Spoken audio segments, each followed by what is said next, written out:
నమస్తే. శ్రీమాత్రే నమః. శ్రీ గురుభ్యో నమః. మనకి మన ఖగోళంలోనూ, మన జ్యోతిష శాస్త్రంలోనూ ప్రతి వ్యక్తికి కొన్ని కొన్ని యోగాలు సంప్రాప్తమవుతాయి. ఈ యోగాల్లో రాజయోగము, మహారాజయోగము, లక్ష్మీ యోగము, ఇలాగా కుబేర యోగము, ఇట్లా చాలా చాలా యోగాలు వస్తూ ఉంటాయి. అయితే మనం నిత్యకృత్యంలో కూడా అనుకుంటూ ఉంటాం, మనకు ఆ యోగం ఉందో లేదో అని.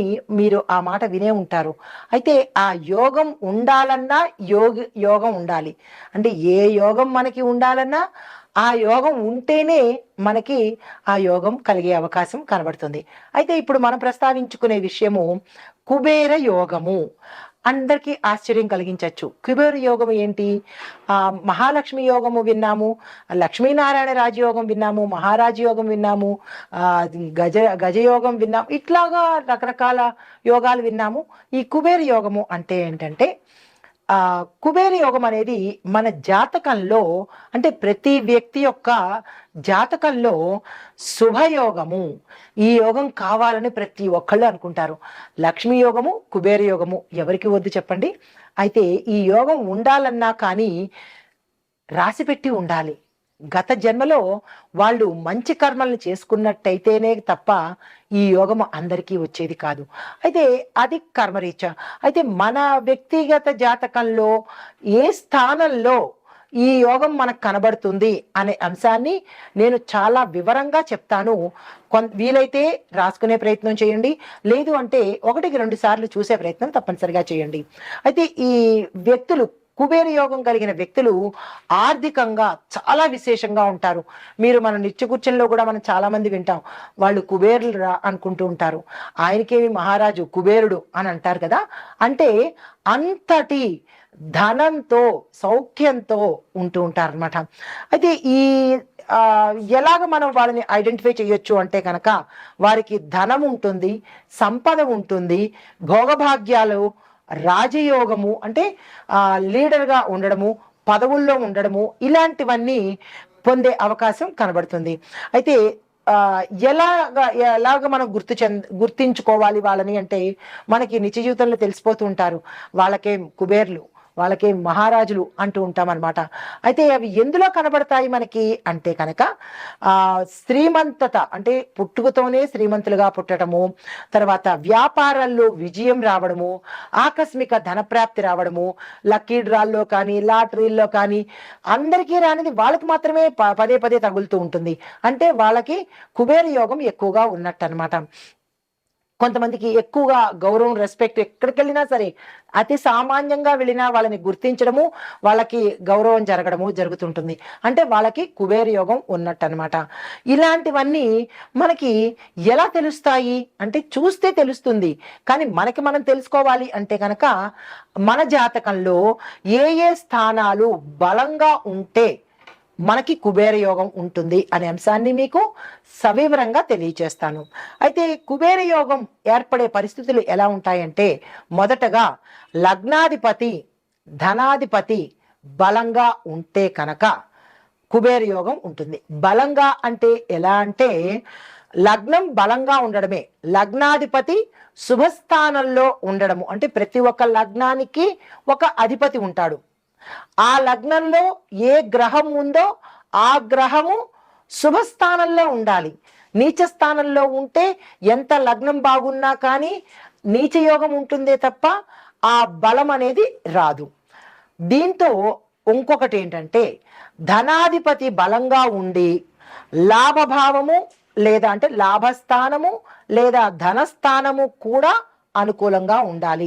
అంటే ప్రతి వ్యక్తి జాతకంలో లగ్నంలో ఎవరున్నారు, వాళ్ళు లాభస్థానంలో ఉన్నారా, దానితో పాటుగా ఇంకొక పాయింట్ ధనస్థానము. అంటే మనకి 12 స్థానాల్లో లాభస్థానము, ధనస్థానము ఉంటుంది. ఈ స్థానాల్లో ఎవరు ఉన్నారు, వాళ్ళు బలంగా ఉన్నారా లేదా నీచ స్థానంలో ఉన్నారా, లేదు అంటే ఇంకొక పాపగ్రహంతో కలిసి ఉన్నారా అనేది వ్యక్తిగత జాతకం కనుక పరిశీలన చేసుకుంటే మనకి కుబేర యోగం ఉందా లేదా అనేది తెలిసిపోతుంది. దాంతోపాటు రెండో పాయింట్ ఏంటంటే, ధనభావంలో శుభగ్రహాలు సంయోగం చెందాలి. అంటే లాభ ధనభావం చూసుకున్నాము. ఈ ధనస్థానం లగ్నం నుంచి ధనస్థానం కనుక చూసుకున్నట్టయితే ఆ ధనస్థానంలో శుభగ్రహాలు ఏవేవి కలిసి ఉన్నాయి అనే అంశంలో రెండో భావంలో గురుడు, అంటే రెండో స్థానంలో గురుడు, శుక్రుడు లేదా చంద్రుడు అనుకూలంగా ఉంటే కనుక అది మంచి విషయము. రెండవ భావాధిపతి బలంగా, అంటే రెండవ భావం అంటే రెండవ స్థానం అన్నమాట. ఈ రెండవ స్థానం బలంగా ఉండి సంపదను పెంచే గ్రహంతో, అంటే ధనం సూచించే గ్రహంతో కనుక కలిసి ఉంటే మనకి కుబేర యోగం కలుగుతుంది. ఇంకా మూడవ పాయింట్, 9వ స్థానము 11వ స్థానము బలంగా ఉండాలి. అంటే మన జాతక చక్రంలో 12 స్థానాలు ఉంటాయి. లగ్నాత్ 12 స్థానాలు ఉంటాయి. ఈ 12 స్థానాలలోనూ 7వ స్థానం కళత్ర స్థానం అనుకున్నాము, 4వ స్థానం మాతృస్థానం అనుకున్నాము. ఇట్లా ఒక్కొక్క స్థానానికి ఒక ప్రత్యేకత ఉంటుందన్నమాట. అయితే ఈ ఈ భావంలో 9వ స్థానము 11వ స్థానము బలంగా ఉండాలి. బలంగా ఉండాలి అంటే అందులో శుభగ్రహాలు ఉండాలి. అయితే 11వ భావము మనం లాభస్థానం అంటాం. భావము అంటే గుర్తుపెట్టుకోండి, స్థానము. ఈ 11వ స్థానము లాభస్థానము అయి ఉండాలి. దాంతోపాటు అందులో శుభగ్రహాలు కనుక ఉంటే, అంటే ధనాన్ని ఇచ్చే గ్రహాలు కనుక ఉంటే అతను కుబేరుడు అవుతాడు. తర్వాత 4వ పాయింట్ ఏంటంటే గురు, శుక్రు, చంద్రుడు ఈ ముగ్గురు కూడా అనుకూలమైన స్థానంలో ఉండాలి. అంటే పాపగ్రహాలతో సంయోగం చెందకూడదు. వాళ్ళు శుభాన్ని చూసేటట్టుగా ఉంటే కూడా ఆ వ్యక్తికి కుబేర యోగం ఉన్నట్టే.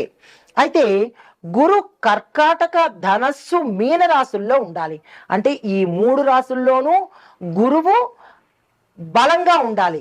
ఈ 3 జాతకుల్లో, అంటే కర్కాటకము, ధనస్సు, మీన రాశుల్లో వారికి గురువు బలంగా ఉంటే కూడా ఈ రాశుల వాళ్ళు కుబేరులు అవుతారు.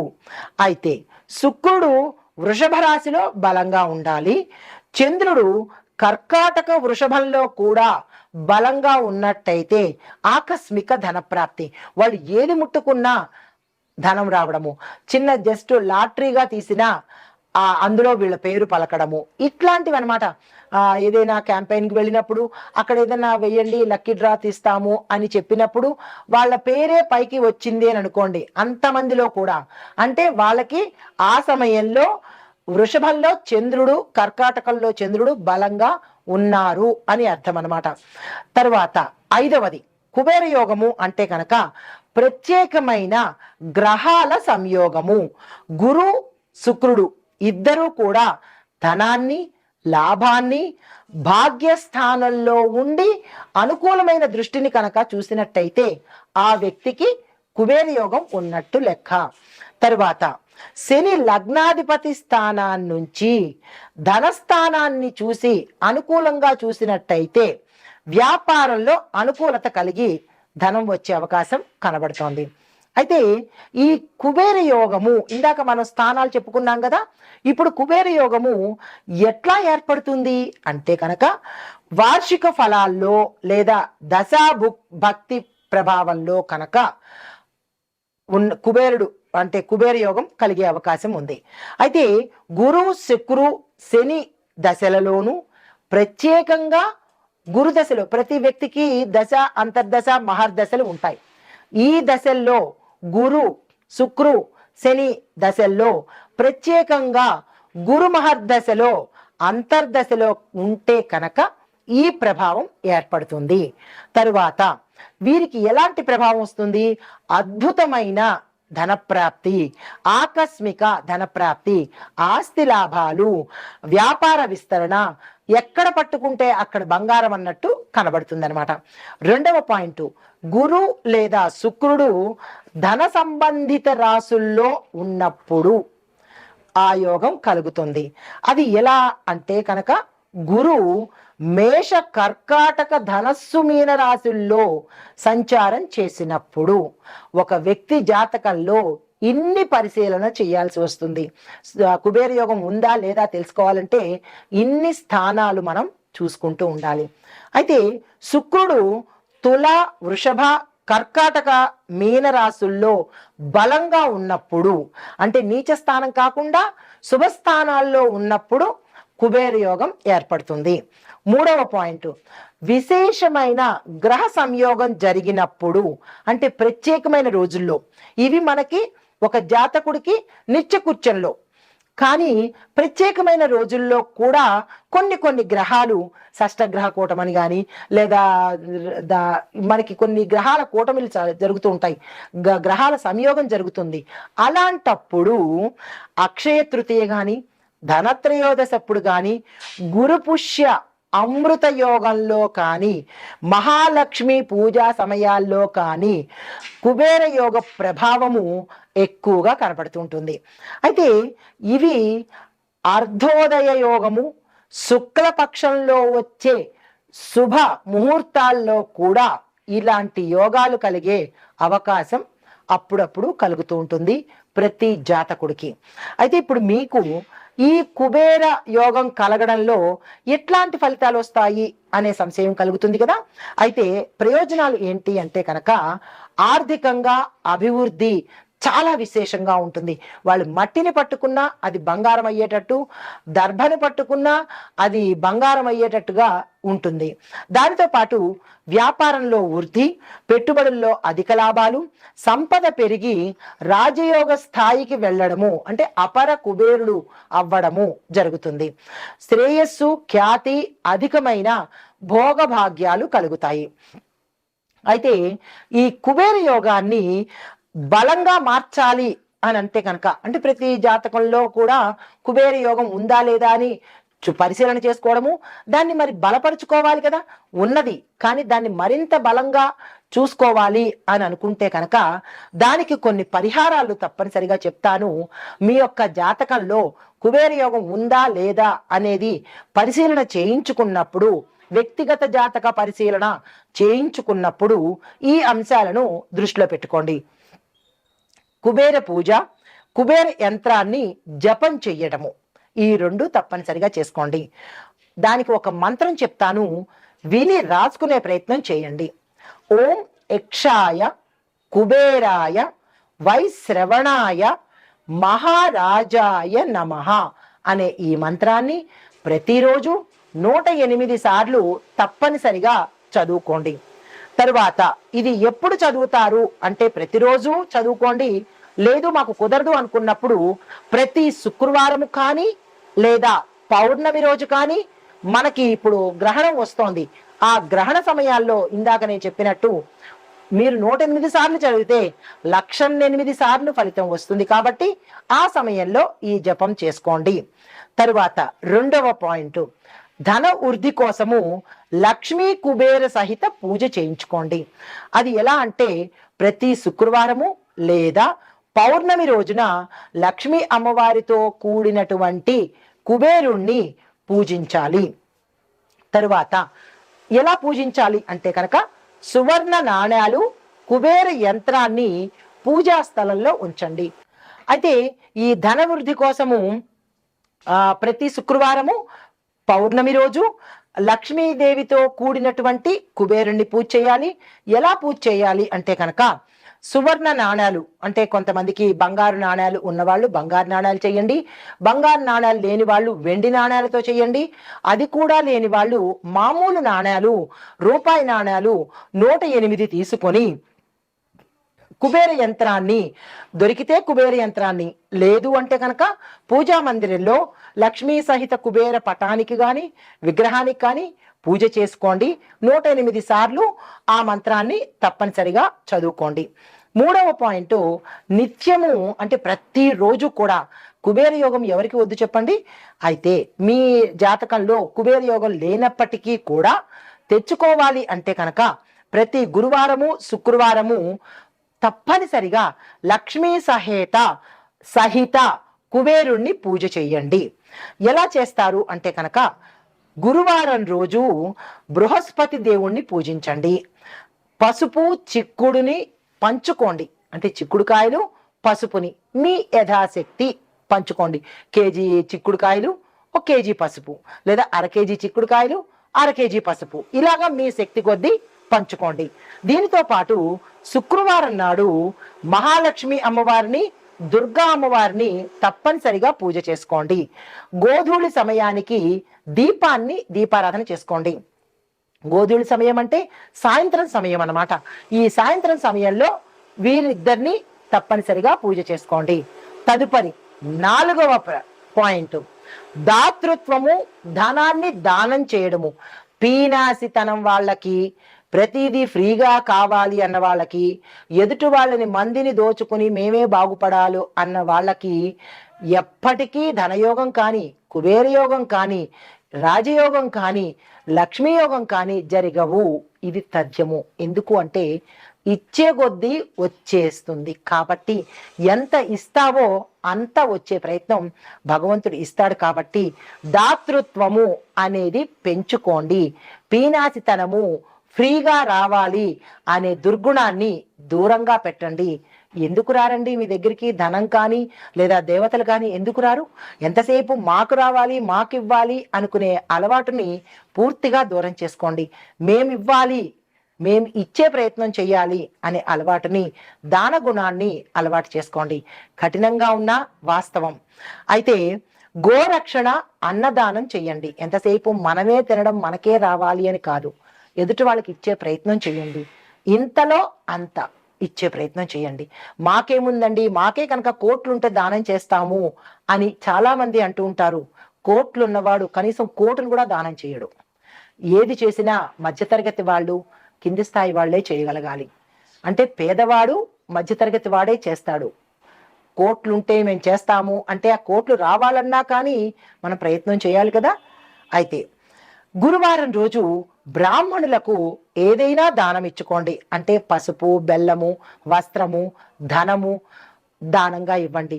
ప్రతి పరిహారాల్లో దానం ఎందుకు చెప్తాము అంటే మీ ఇచ్చే దానంలో మీ కర్మను కడుక్కున్న వాళ్ళు అవుతారు. ఎంతసేపు మాకు రావాలి అని అనుకుంటే వాళ్ళ కర్మను మీరు తీసుకున్న వాళ్ళు అవుతారు.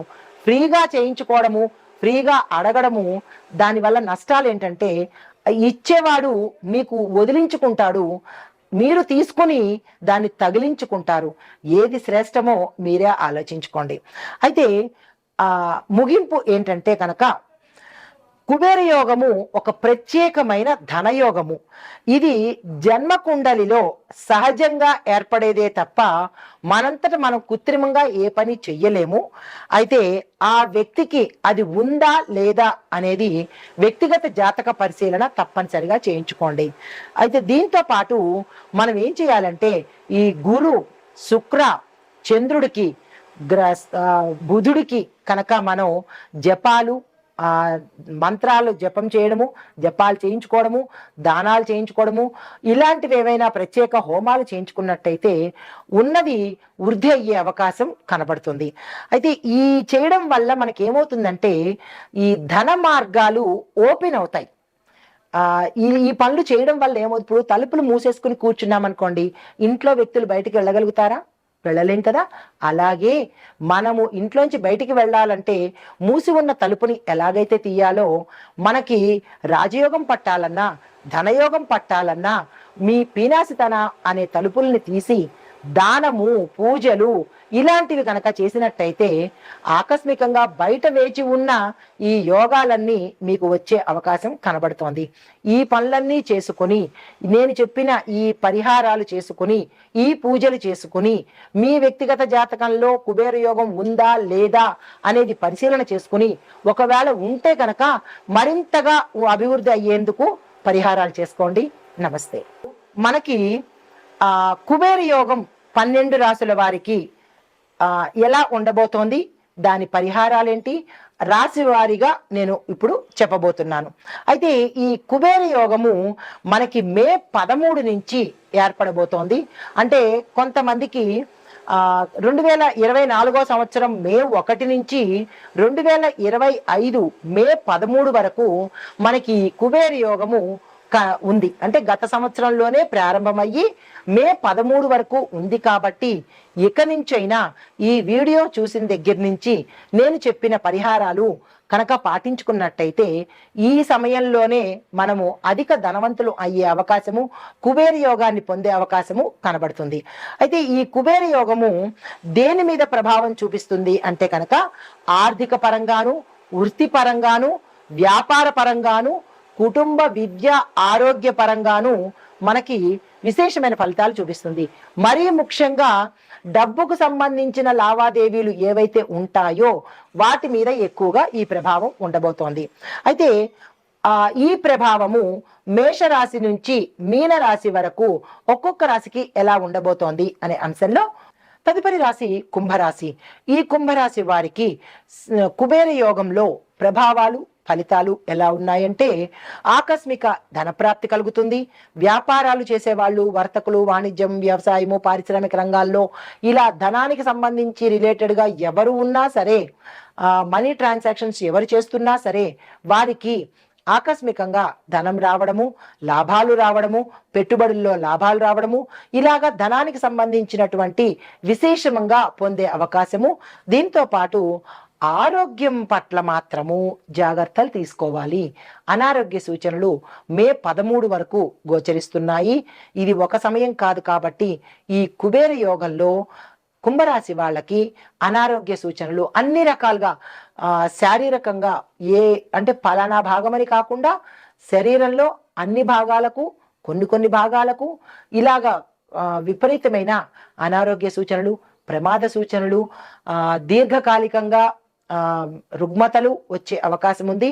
ఆరోగ్యం పట్ల చాలా జాగ్రత్తలు తీసుకోండి. అయితే మీకు చెప్పదగిన పరిహారాలు, శివారాధన చేసుకోండి.